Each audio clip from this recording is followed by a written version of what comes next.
school resource officer for a number of years. And as you can tell from this picture, I've been doing this a lot of years. When I was 15, which is what the picture is, my school resource officer got me involved in school security from a student perspective and obtaining, student viewpoints around safety and security. Believe it or not, in the mid 90s, we were having discussions of weapons screening every kid every day. And I was actually able to represent student section speaking to the Georgia House Education Committee, which was kind of started me on my path of school safety and security. Um, when I meet new people and when we start talking, yeah, I can get into what my master's degree is, and I can get into all the nonprofit work and all the other things that I do on the national level. But I think at the end of the day, what really resonates is what have you done? What have you had to deal with? And the the young man you see here, his name is Aaron. Aaron was a student of mine at Academic Magnet High School in Charleston, South Carolina. And unfortunately, Aaron showed up at school one morning, soaked himself with gasoline, and lit himself on fire on the front lawn of the school. Um,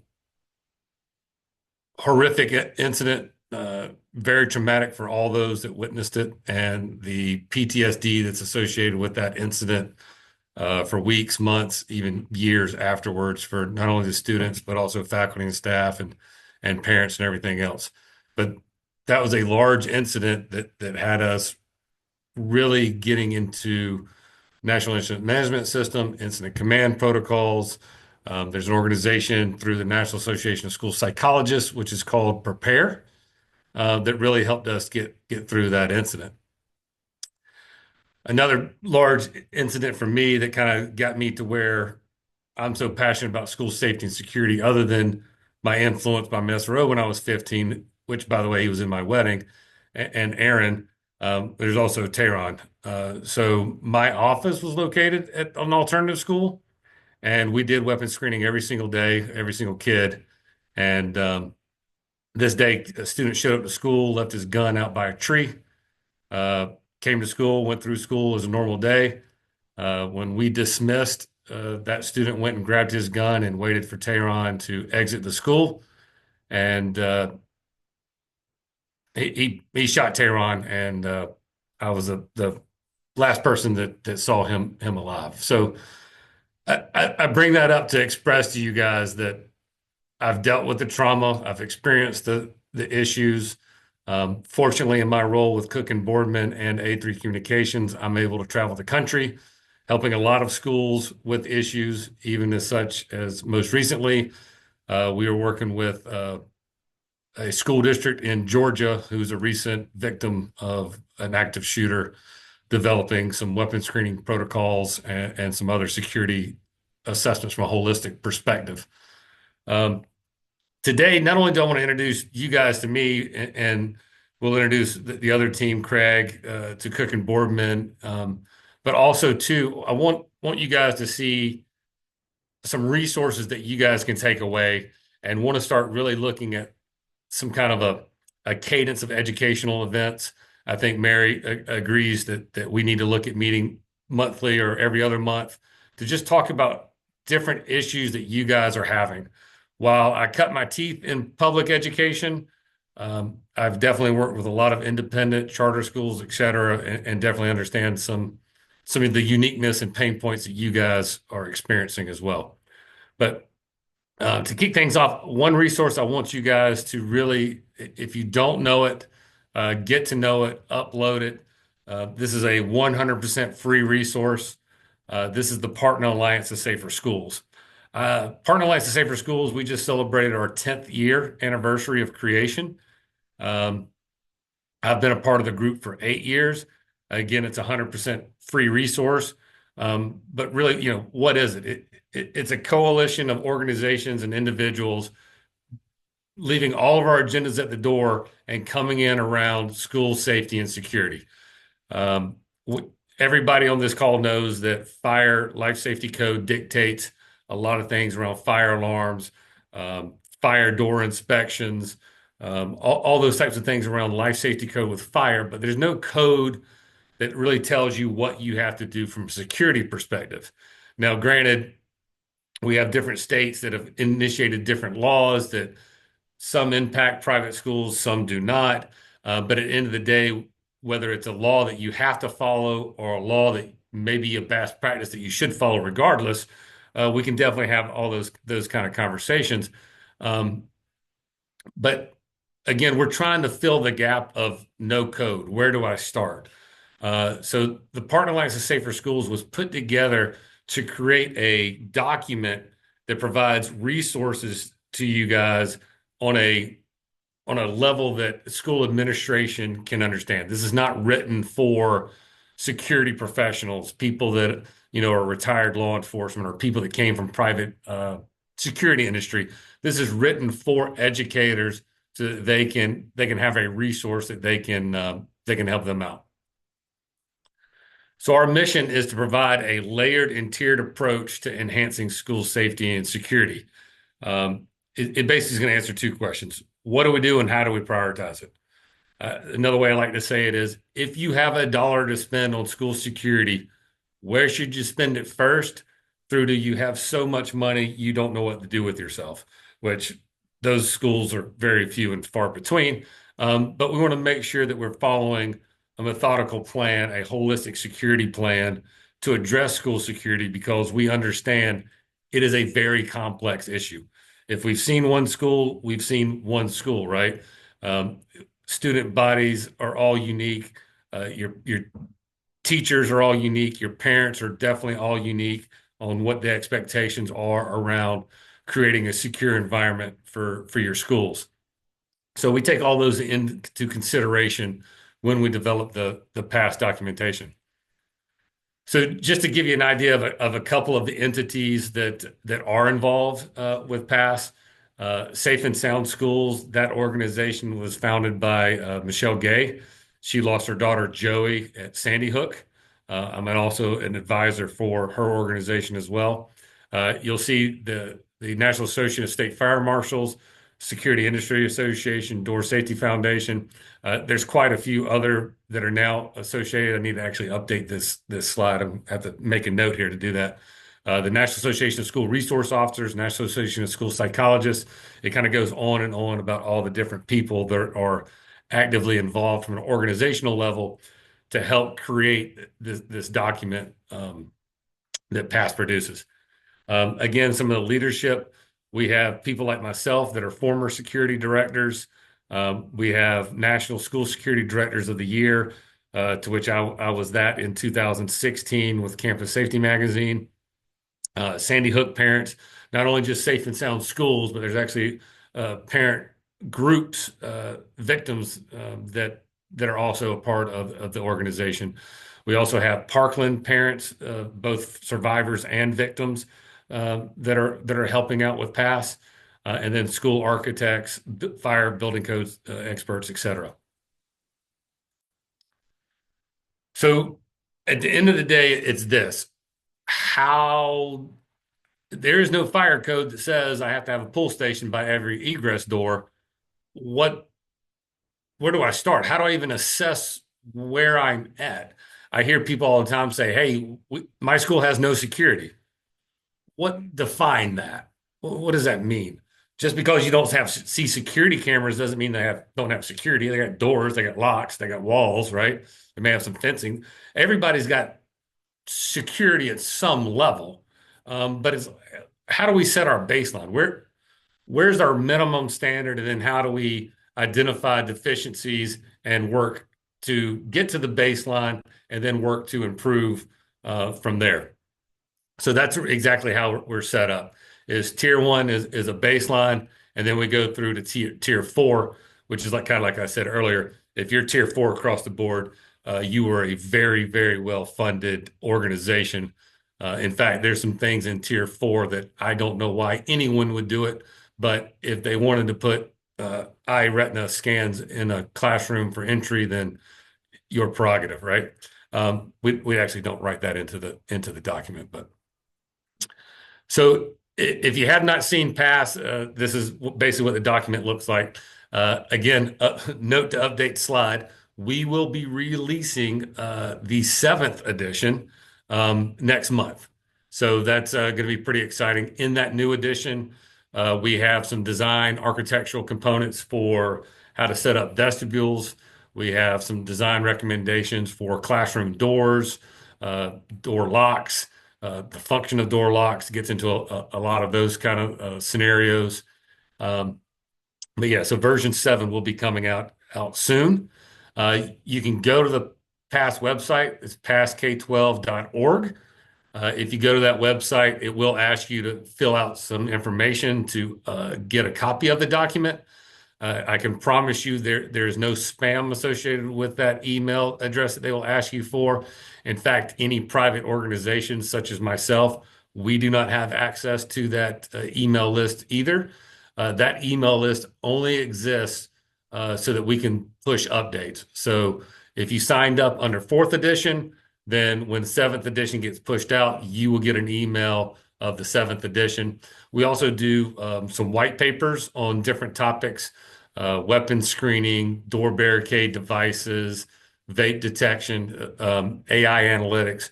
We do some white papers, so those white papers will be pushed out as well. Um, it also should be noted that the Partner Alliance of Safer Schools, we do not endorse any product. We do not endorse any manufacturer. It is simple best practices from the leading subject matter experts in their certain areas that come together and put the document together so that we're all trying to create a layer of code when there is no code around security best practices. After you upload the document is twofold. One, we have the document, and then we have a checklist. So the document explains the checklist. So as you can see from just this brief little cutout here, tier 1, 2, 3, 4, if we're looking at the layer of policies and procedures, then the written document then gives you the full explanation of what tier 1 means for dedicated security director or department. Independent security assessment for 5 years on the tier 4 there. So it kind of lets you know that. Visitor management, for example, again, visitor badging system. Well, what does that mean?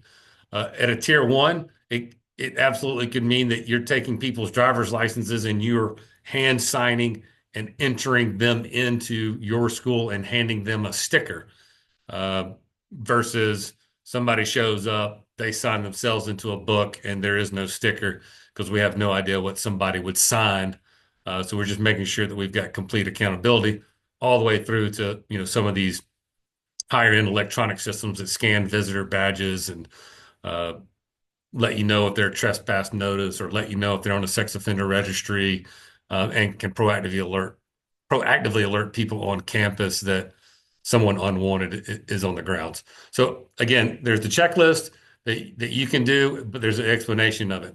Again, this document is set up to be a 100% free resource for you guys to understand and assess at your own level. Um, it's not meant to be a paid service where you have to pay a consultant to come to your campus and walk you through an assessment and that you would have to pay for. We're hoping that and that you guys, if you don't know past, if you haven't uploaded it, really want to hear some feedback from you on, hey, this was super helpful, or no, this was pretty clunky. I will tell you too, we are also working, which should come out hopefully this time next year, uh, an app where you can actually do your assessments electronically to get away from pen and paper. So I mentioned the white papers. Again, these are just some of the examples of some white papers that we've done. Just again, educating the past readership or the past members. Um, Appropriate drills. We get that a lot of what is an active shooter drill? What does it entail? What does it look like? What should we stay away from? Are we traumatizing our kids? When it comes to active shooter drill exercises, I think Michelle Gay says it best. We do fire drills all the time. In fact, when we were kids, I would assume they still teach it today. If you were lit on fire, everybody knows you stop, drop, and roll. And it's like, well, what's more horrific than thinking that you're on fire? And we were teaching kids what to do to stop themselves. So let's not get so hung up on the active shooter drills. We just need to make sure we're doing it the right way. Um, the Partner Alliance of Safer Schools is recognized by schoolsafety.gov. If you guys have not logged on to schoolsafety.gov, there is a ton of free resources there. Basically, they have consolidated all of the federal information around school safety best practices, as well as on the state level. There's grant resources on that website. And if you look at options for a best resource for security management planning, the Partner Alliance of Safer Schools will be listed there as well. All right, so we've talked about the document a little bit, and due to time and what we're doing today, I can't do a deep dive into all the things. I would ask, hey, go on the website, upload the document, check it out, look at it with your team, pass it off to your security director or whoever may be responsible for security. If that's not you on this call, let them start exploring it. And then after you kind of go through the document, the next step for me is huge. It's what is your team? We cannot create a security management plan in a bubble. One person alone cannot have the ability to know all things in all the areas to be able to create this holistic security management plan that captures our baseline of where we are today and also captures where we want to be in a year, 3 years, 5 years. What is our life cycle cost replacement? What is our investment of systems that we're putting in place? How are we continuing to train and educate people? So I really love this bubble chart diagram here for a couple of reasons. One, under community, you will see that we have students. You saw the picture. I was 15 years old. I was an active student participant in creating security in the 90s. So the fact is your students know where the issues and problems are. And 9 times out of 10, the reason they haven't told you is because you haven't asked. So if we can incorporate students into our security management plan, we're all going to be a lot better off.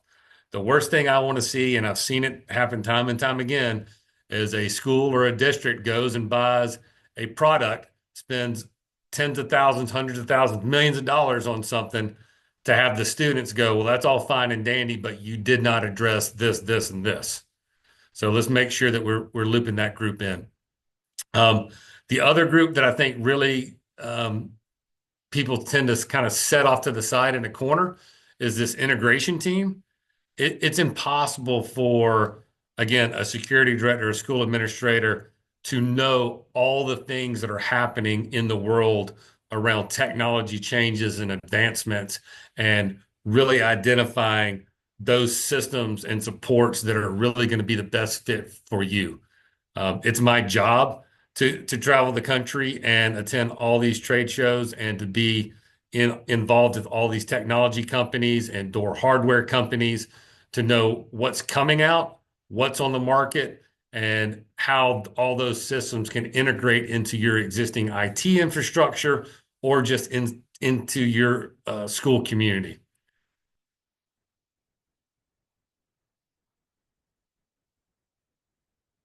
So again, like I said, you have $1 to spend on school safety and security. Where do you start through to, I've got so much money, I don't know what to do with myself.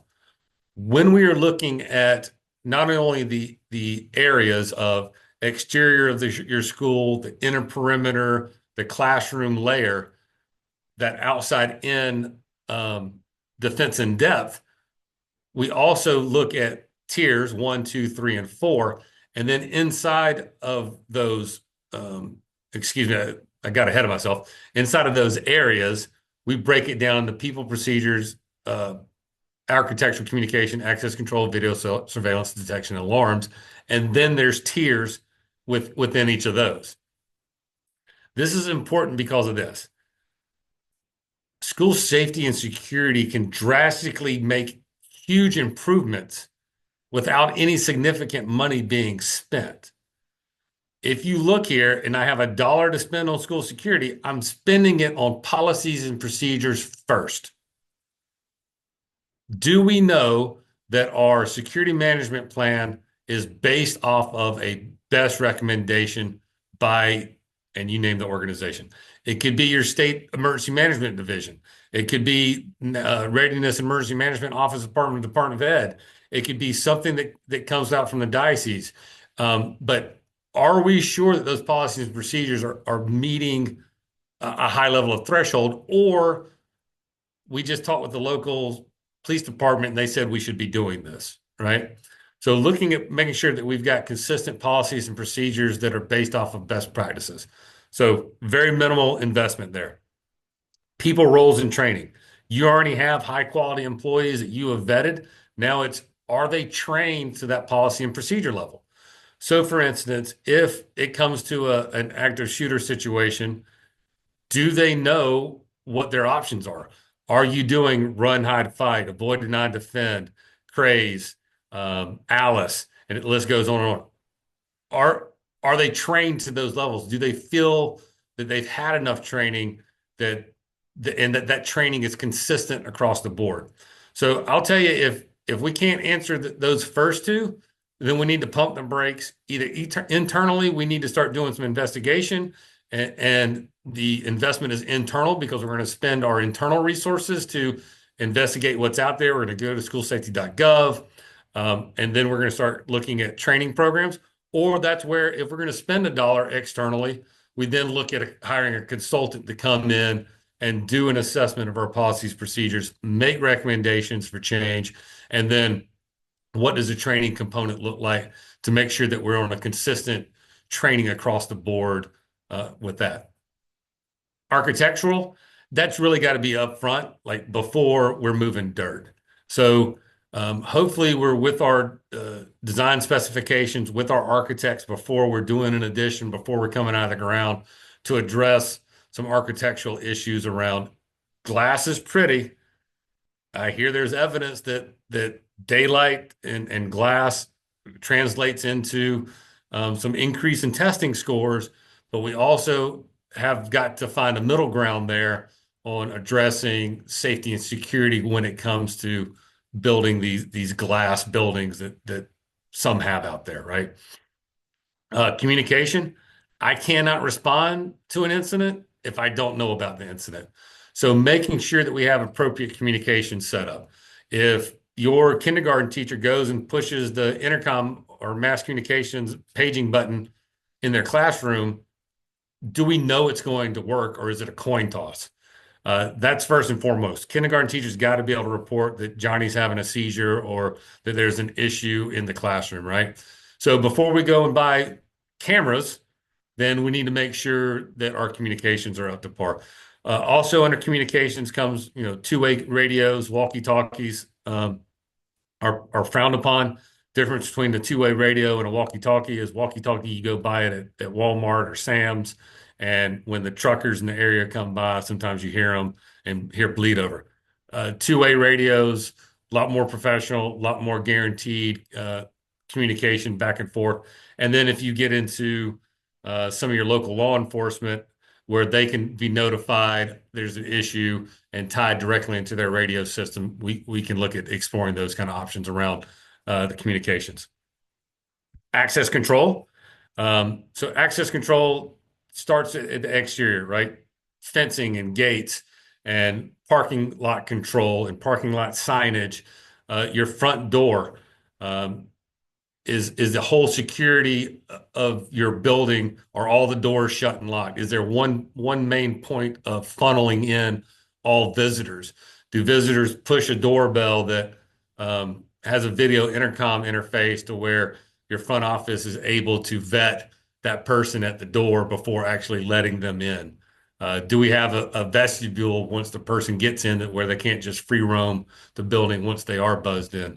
Our doorbell at the front, does it have any kind of facial recognition associated with it? Because I put this person on trespass notice for my campus. They're now here. They've rung the doorbell, and the front office is getting an alert that says, do not open the door. They're on trespass notice. So those all kind of things fall under access control. Um, Video surveillance, exactly that. I think just about everybody has cameras at some level. That industry has done a fantastic marketing job of putting the word security in front of the word camera and associating that hey, I have no security because I have no cameras. No, you've got plenty of security. A camera is just that. It's a camera. But that's where we get into video surveillance because there is a need for it. We have risk mitigation associated with it. Um, and it's definitely a need. And then we start looking at detection and alarms. Detection and alarms is where we start getting into some of the analytics. So we have a video surveillance system, and we want to install an analytic to catch trips and falls, or an analytic that'll let me quick search a vehicle that was on campus, or to be able to track somebody throughout my building. This is also where if somebody said, "Hey, we want to look at weapon screening." Um, so weapon screening is definitely a major topic that we're dealing with now. Um, Weapon screening can fall under access control when we're physically walking someone through a unit, whether that's a standard metal detector in your face or if that's something a little more covert. But when we comes to the AI analytics, that's associated with your video cameras, and then that's down in this lower level. Again, work up, start at the top and work down. We should not be looking for an AI analytic to catch a gun if we don't have appropriate communications and people trained at appropriate levels. I'm just going to make a quick note of the AI analytics. Some of you may or may not be aware of the latest one of the latest school shootings where there was an AI analytic on their video camera system and it did not work. That statement of it did not work is not really true. It's that system is based upon your camera, what the camera is seeing, the positioning of the camera in reflection to the suspect who pulls a gun out. And again, we can do a whole 8-hour session just on weapon screening, but I just wanted to let you guys know that's where we would see this as a way at the end of this holistic security management plan that we are looking at putting in place. So I have gone on and on about the Partner Alliance Safer Schools. I sincerely hope that if you've not heard of it, that you will go in, download it, and see how it fits your need. Absolutely reach out to Mary or myself, and we will make sure that we touch base on any questions you have around the Partner Alliance of Safer Schools and what that looks like for you guys. Um, Also, too, when we're looking at a cadence of these events and talking about safety and security for you guys, these are some topics that I came up with Mary and the team to say, hey, I think these may be some key topics that you guys may be interested in and learning from. If we're onto something, great, we'll get these scheduled and roll them out. If there is something on here that you're like, we absolutely uh, don't need that, or hey, you missed this, please send us a note so we can look at adding that. Because at the end of the day, I do know this. The public schools have a lot more resources than you guys do. My public schools tend to have professional security directors that only do that one job. Not saying that you guys on here are not in that area by any stretch, but it seems to be they're the ones with all the money and the resources, and that there's a need here. And I may be completely off with this group and organization, but again, just the trends that I'm seeing, I get a lot of private independent charter schools that are really asking for assistance around some of these bigger keyer issues, if that makes sense. Okay. So with that, I am going to turn it back over to Mary and Craig so that we can look at going through what all has been set up from a resource perspective for all of you guys. Thanks, Kevin. Before we talk about how, folks can access Cook and Boardman, there are some people on this call who probably are looking for security ideas for churches who are, inherently more vulnerable than even schools, right? So I'm sure there's some takeaway in some of the literature that you mentioned that can be applied. Great point. And Great point, Mary. yeah, Sorry, I did not hit that. I apologize. Absolutely. We've had several organizations adopt the past guidelines where, yes, it was designed for K-12, but they've absolutely adopted it for churches. We've actually got a couple of municipalities that have adopted it for government buildings. So absolutely, the entire document is based off of crime prevention through environmental design and defense in depth concepts, which transcend all across the board. But yes, it was microscopically written for K-12, but yes, can be adopted by other entities. okay, great. Okay, so let's just switch gears a little bit and talk about how would you get in contact with, or how would you access Cook and Boardman products through Catholic purchasing? There's a couple different ways, and when we break it up, it's sort of between consulting projects or looking for advice on best practices versus maybe making transactional purchases. We offer both through our website. If you can forward on, Kevin, to the next slide. So if you're looking for a starting point to bring some of their expertise in-house to consult and give you some best practices, we have a portion of our site that is dedicated to information about a lot of our suppliers, but particularly with our security solutions. You can visit our website, catholicpurchasing.org, and go on to the solutions page. And there we have a form that you can complete. When that form is sent off, we get a copy of it, as well as if it's on the Cook and Boardman page, Cook and Boardman will get a copy of that. And then we can determine who will be the best person to follow up and assist you. We may need some more information, and so our account managers may initially follow up with you, but we definitely want to connect you with the right folks very quickly. So that should be a very seamless process through our website. And again, it could be cybersecurity, it could be physical plant, schools, churches, institutional offices. In terms of the transactional piece, a large portion of our site is very transactional. We sell furniture, we sell church supplies. We have a portion of the site called the Marketplace. And this is really a platform where folks can go out to our third-party suppliers' actual stores and shop with our contract pricing right there. One of the great things about Catholic Purchasing is that we don't take any credit cards. We don't have, it's not a fully transactional site where you're going to check out with a credit card. Rather, we offer invoice only net 30 terms, for our B2B customers. So you'll be able to go out to Cook and Boardman through the Marketplace. All you have to do is register. And you click on the Cook and Boardman shop tile there on the Marketplace page, and it sends you right out into their shop with our CPS pricing. So there, and I'm going to let Craig take it over because he's going to give a little demo. There you can find a wealth of products out there that you can purchase, put in your cart. It transfers back to Catholic Purchasing. When it ships, we invoice you. Your net 30 terms kick in. Thank you, Mary. Hopefully you folks can all see my screen. Welcome, everyone. Good afternoon. My name is Craig Stillwell, and I run the digital services team here at the Cook and Boardman Group.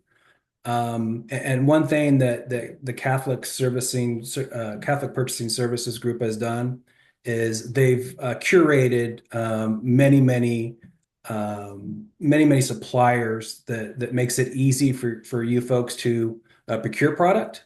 The beauty of doing business with Catholic Purchasing Services is that you would have one login at Catholic Purchasing Services and be able to access multiple suppliers, including the Cook and Boardman Group.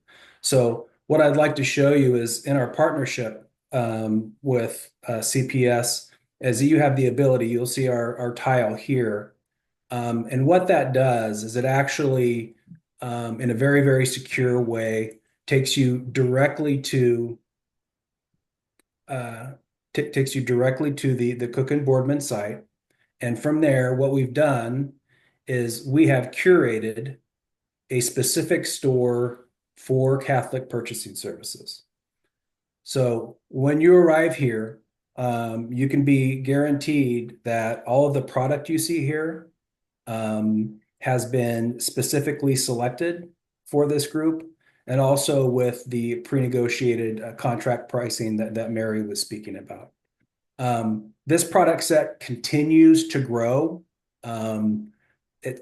Right now, it lists about 2,000 separate products. And like I said, that is growing daily, and that is for your break fix or any upgrades that you need to do. And one thing I would like to say about our relationship with CPS is that if you do have a need for a product and you know it resides in the Cook and Boardman breadth of product, contact Kevin, Mary, or myself, and we will work with CPS to get that product added.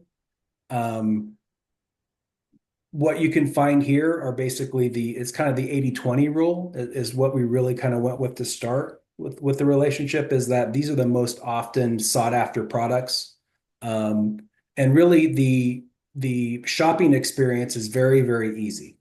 You log into CPS, you punch out on our tile to our website securely. And then from there, you just begin to shop like you would at any other e-commerce vendor that you work with, right? So you can select particular items, you add them to your cart, and then from there, you're able to view your cart, make sure you have everything within your cart that you are requiring at this point. And from here, you transfer these items instead of an add or a checkout button that you would normally see. You would transfer these items back to the Catholic Purchasing System platform. And that's kind of where the beauty actually resides, right? As Mary was saying, everything can be done on Net30 invoicing. You have one login, multiple suppliers, and it just for payment and billing, there's just no better way to do this than in a marketplace environment, right? So really the way we build these existences stores is they're very, very simple to use. It's very, very easy to contact us if you have a question about a product. If you happen to be on the Cook and Boardman site, and like I said, if you're looking for a different manufacturer, if you're looking for possibly a different variant on a specific product, let us know, and we will get that added to the site at the time. I mean, typically it takes us anywhere from 2 to 4 hours to get something placed back up on the site to where you can continue your shopping experience. But other than that, it is a very, very simple process. In our network, we have over 160,000 products online, but we are specifically curating these products for the needs of Catholic Purchasing Services customers. So we're adding those as we work with that group. So really, that is the experience. It's very, very simple, very straightforward. And you have ways to contact us here should you need direction on a solution, that type of thing. We will put you in contact with the correct people, right? So if it happens to be a question about a K through 12 and a security solution and possible upgrade or design elements of that upgrade, then we would put you in touch with Kevin Wren and his group for them to facilitate that. So with that, Mary? Sure. So I'll just jump in real quick, Craig. So while we have the ability to service everyone across the country, that's an easy statement to say. It all depends somewhat on what your individual needs are. So some of these things we will need to jump on a quick phone call or a webinar just to touch base, because you could need some consulting services. You could need a variety of different things. While yes, the Cook and Boardman Group has installation and capabilities all over the country, you yourself may be in the middle of nowhere with a very specific hardware that you can only get in Taipei that we may not be able to help you with. But the goal here is that by far, we should be able to help you guys with any of your safety and security needs. And helping create that again, that holistic security management plan, because that's going to be key, but also the maintenance of your existing equipment that you already have. You've got a camera that failed. You're looking to replace that camera, and you're going to do that in-house. Um, there's a lot of other products, and I know Craig focused on the camera a little bit there for a second. Um, if you can go back in, Craig, and share just real quick, kind of the major chunks there, like weapon screening. Again, I talk about that. That's a big thing. One thing too that we'll be adding to the website that most people that in my world have not realized, fire door inspections is a big thing. So we'll add fire door inspections on there as well. But I just wanted to make sure you guys saw that there's a full breadth of a whole bunch of different things, door closers, hinges, keys break off, etc. that we're absolutely able to help you guys out with. And then when you go into like the security integration, that's where it'll show you the weapon screening and access control and cameras, card readers. We have the ability to manage your access control systems. We do a lot of cloud-based systems, especially for private independent schools, where everything's turnkey. We print your badges, or we send you your mobile credentials, set up time schedules, all those things with the cloud, making sure that you guys are safe and secure from a cyber perspective as well when you're doing any of this integration type things. Thanks, Craig. Yeah, and one more note on products. For example, there are times, because our buildings are old, a lot of them, there'll be times when we have customers who try to match product. For example, Cook and Boardman was able to help us with a particular customer who had a gate that they were looking to mimic. It was in their school, it closed off. I think it was a security gate that closed off part of the hallway, and they wanted to mimic that in another portion of the school. And so Cook and Boardman was able to help us with that. Now that's a kind of a customized solution.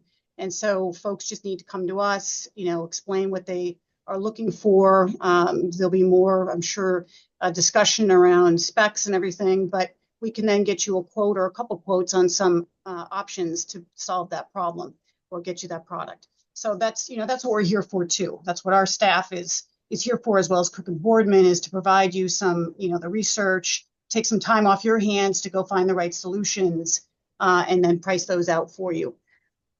Are there any questions? I think this might be a good stopping point to just see if anybody has any specific questions for any of us here, Craig, Kevin, or myself.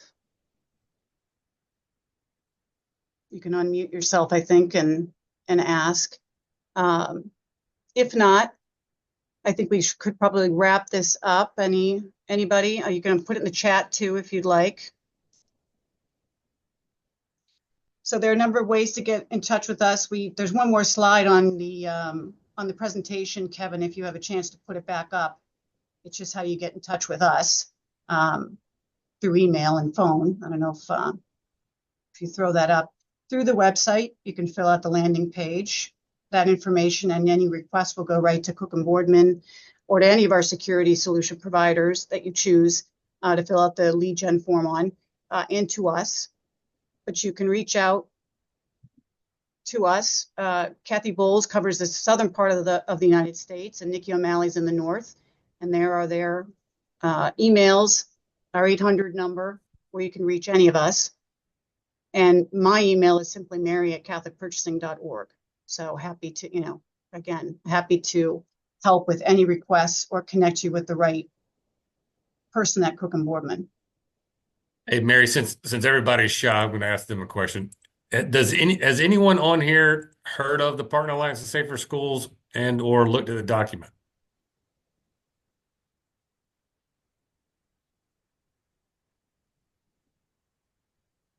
I'll take that as a no one has heard of it.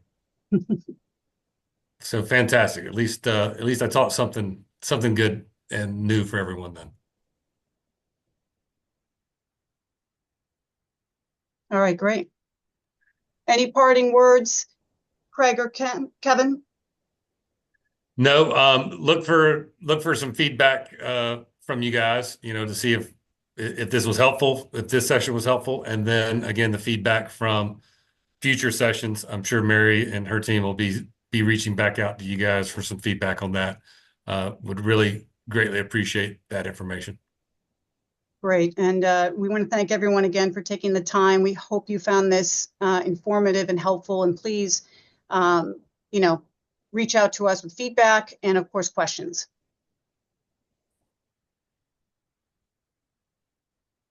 Thanks so much. Have a great day, everybody.